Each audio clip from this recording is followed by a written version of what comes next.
आज जो देश में चुनाव के रिजल्ट आए हैं, ये मैं तो पहले कहूँगा, ये जो रिजल्ट है जनता की रिजल्ट है और ये जनता की जीत है और लोकतंत्र की जीत है।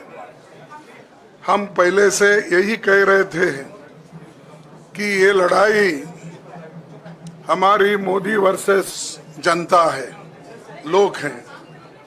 तो 18वीं लोकसभा के चुनाव में हम विनम्रता से जनमत को स्वीकार करते हैं।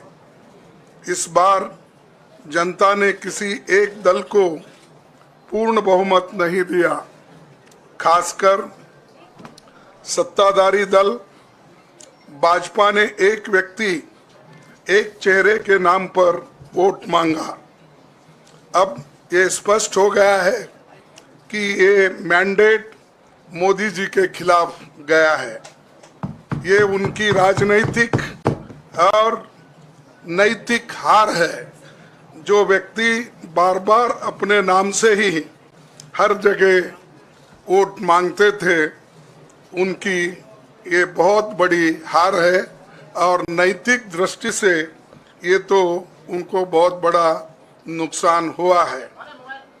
आप जानते हैं कि कांग्रेस पार्टी और हमारे इंडिया गठबंधन से बहुत प्रतिकूल माहौल में चुनाव लड़ा। सरकारी मशीनरी ने कदम कदम पर अवरोध डाला, बैंक खाते सीज करने से लेकर तमाम नेताओं के खिलाफ अभियान चलाया। फिर भी शुरू से आखिर तक कांग्रेस पार्टी का कैंपेन सकारात्मक था, पॉजिटिव था। हमने महंगाई, बेरोजगारी, किसानों और मजदूरों की बदहाली और संविधान संस्थाओं का दुरुपयोग जैसे विषयों को केंद्रीय मुद्दा बनाकर हम जनता के सामने गए थे। इन मुद्दों पर बड़ी संख्या में लोग हमसे जुड़े, हमारा समर्थन किया। प्रधानमंत्री ने जिस तरह का कैंपेन किया वो इतिहास में लंबे समय तक याद रखा जाएगा। कांग्रेस के घोषणा पत्र के बारे में मोदी जी ने जो झूठ फैलाया, जनता ने उसे समझ लिया। मैं इस मौके पर कहना चाहूँगा कि श्री राहुल गांधी जी की दोनों यात्राएं, भारत जोड़ो यात्रा और भारत जोड़ो न्याय यात्रा के दौरान लाखों करोड़ों लोगों को मिलना, लोगों की समस्याओं को सुनना और आगे चलकर उन समस्याओं का हल ढूंढना हमारे कैंपेन का आधार बना। हमने इसी को 5 न्याय और 25 गारंटी का नाम दिया और इसी के आधार पर हमने गारंटी कार्ड बनाया।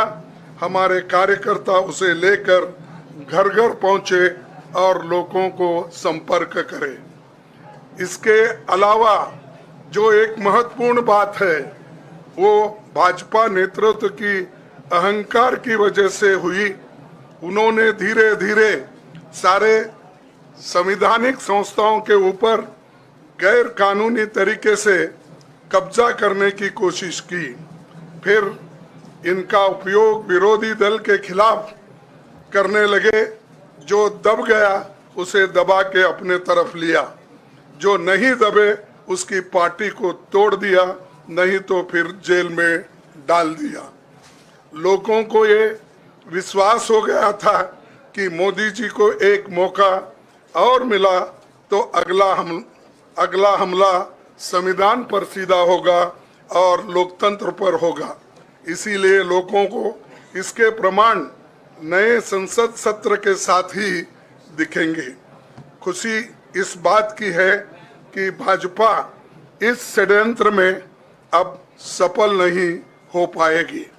मैं इस अवसर पर सीपीपी चेयरपर्सन श्रीमती सोनिया गांधी जी, हमारे लोकप्रिय नेता राहुल गांधी जी, प्रियंका गांधी जी का विशेष मैं धन्यवाद करना चाहता हूं। और इन्होंने दिन रात बराबरी से पूरे देश में कैंपेन किया और हमें एक मजबूत स्थिति में पहुंचाने के लिए भारी मदद इन्होंने की। और मैं ये कहूँगा कि इनके वजह से हमको बहुत बड़ा प्रोत्साहन देश में मिला और आज ये स्थिति जो बनी है उनके वजह से बनी। और हमारे करोड़ों कार्यकर्ता जो है देश में, उन्होंने भी हमारा साथ दिया, इसीलिए मैं बहुत बहुत उनको धन्यवाद देता हूं। आखिर मैं इंडिया गठबंधन के अपने सभी साथियों और शुभचिंतकों का धन्यवाद करता हूं। सभी एक साथ मिलकर एक स्वर में रहे, सभी ने मिलकर प्रचार किया और एक दूसरे की मदद की। हमारे हजारों लाखों कार्यकर्ताओं ने अच्छे तालमेल के साथ काम किया। आप सभी का धन्यवाद। अभी हमारी लड़ाई अंजाम तक नहीं पहुंची है। हम सबको आने वाले दिनों में इसी तरह लोगों के अधिकारों के लिए, संविधान की रक्षा के लिए, लोकतंत्र के बचाव के लिए, देश की तरक्की के लिए, सीमाओं पर सुरक्षा के लिए लड़ते रहना चाहेंगे। हमें सुनिश्चित करना होगा कि संसद सुचारू रूप से चले, विपक्ष के मुद्दों को प्राथमिकता मिले, संसद में उन पर बहस हो। आने वाले दिन महत्वपूर्ण होंगे। हम आपसे बात करेंगे जब कभी भी मौका मिले। आप सभी को मेरा धन्यवाद। और आपका साथ भी हमको रहा और हमने चुनाव में भी जहाँ जहाँ हमको जितना हो सकता है वो साथ आपने दिया, इसलिए आप सभी को भी मैं धन्यवाद करता हूँ और सभी को नमस्कार।